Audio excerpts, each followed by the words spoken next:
are you guys? I am here to talk about my journey with ketogenic diet. I've lost 10 pounds, my clothes fit better, I feel great. The first thing that I would say that's worked is just getting my mind right. Visualize what it is that you would like to accomplish. If it's, most of us are trying to lose weight, that's why we're on it.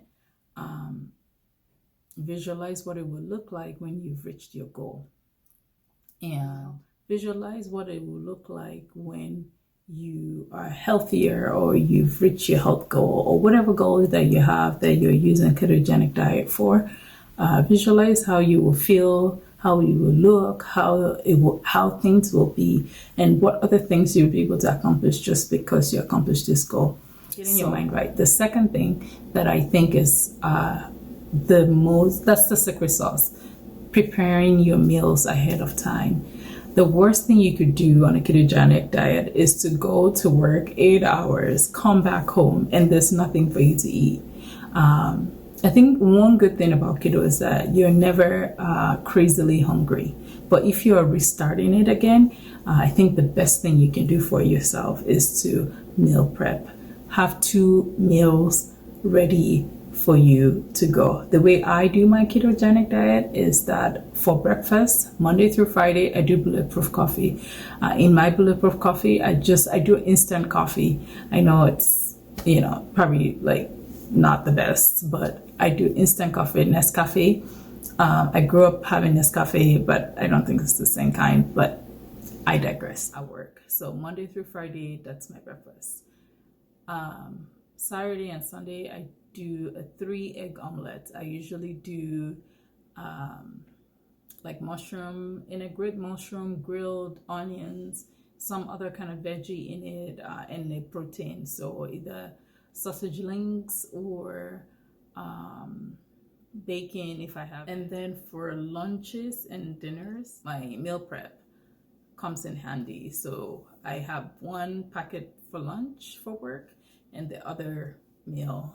And examples of meals that I have for lunches is the lasagna, the keto lasagna, with the zucchini sliced instead of the pasta. That always works for me because if I make a big pan of it, then I can have it all week, if not the second week. And that usually fills me up, and it makes me feel satiated. The way I think about for my dinner, I usually do some kind of protein and vegetables on the side, or protein and salad.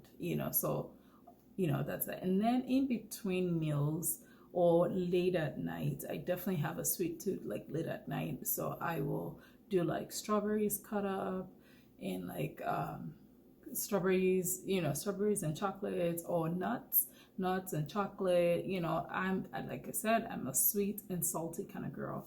So I do that. What else? Okay, so meal prepping, and I've given you examples of meals that I eat. The other thing that I feel like is super important, you don't need to tell everybody your goals. This time around, when I decided to go back and do keto, I was the one laying down the goal, and I was the one that was crushing the goals, and I celebrated myself within myself. Okay, so you don't need to talk to everybody about your goals. It doesn't need to be a topic of discussion with anybody. You just eat what you eat. This is what I'm feeling like eating. And you just do it. Just crush your own goals on your own times, and be happy. Be happy that you're doing what you need to do. Don't talk about it. Just do it, right? Just do it. Scale. Stop weighing yourself every day. Stop weighing yourself every week. Stop it. It's not working out. You've done it before. It doesn't work out. So stop weighing yourself every single day. Don't do it. Instead of weighing yourself, actually get a tape and measure waist. Go around your navel and measure your widest part. Measure that, measure underneath your boobs, measure where you're at, measure one, like your arm, measure that, write it down so that you can tell when you're, actually losing inches. But I will tell you from my experience, weighing myself every day did not work out, because if I gained weight, I would be so pissed at myself that, oh my God, I'm doing all this work and I'm not seeing the pounds drop off like the people that I see on the internet.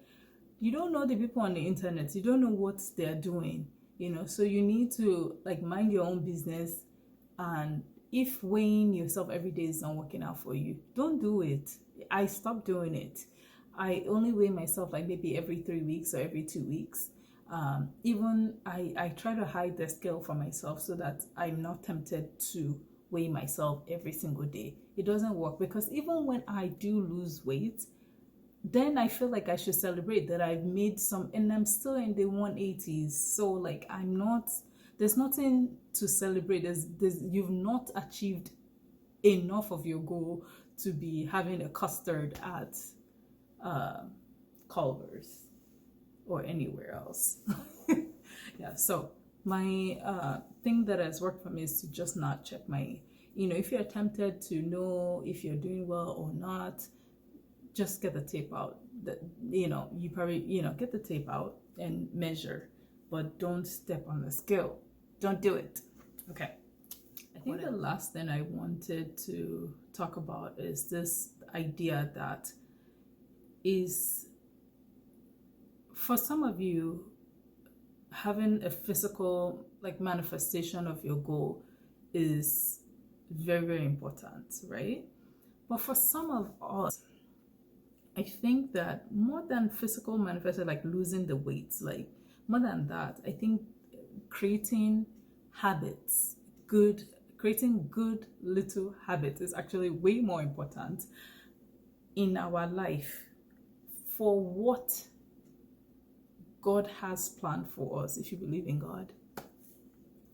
For the things that need to be accomplished in your life, actually creating the environment where you can have small goals met is more important than physical manifestation of you being a size 0.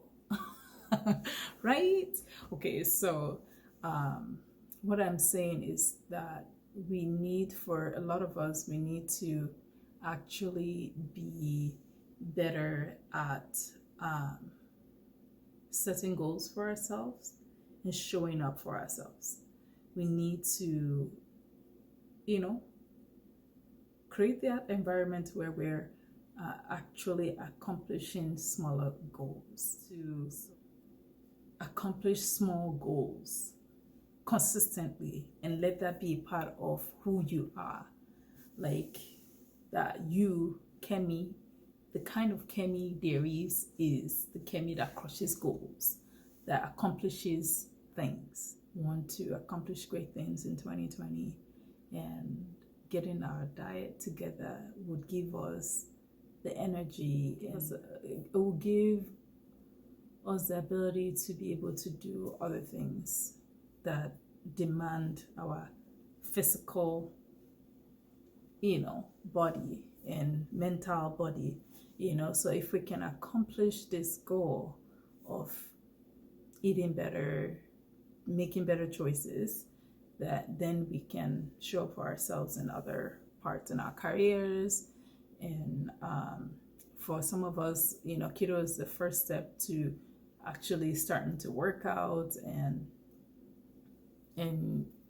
doing so many other things. Some of us want to become millionaires, and getting our fitness right is the beginning of that journey. Or I know that for me, when I'm doing good with my diet, that it actually shows in other parts of my life. I'm in my finances, I'm being more diligent, I'm not spending more than I need to, I'm paying my bills on time,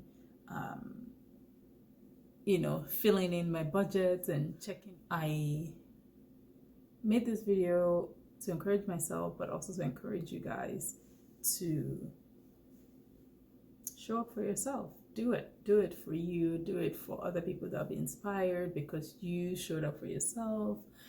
Should do it also for the other goals that are waiting. Other things that are waiting for you to attend to them. All right. Thanks.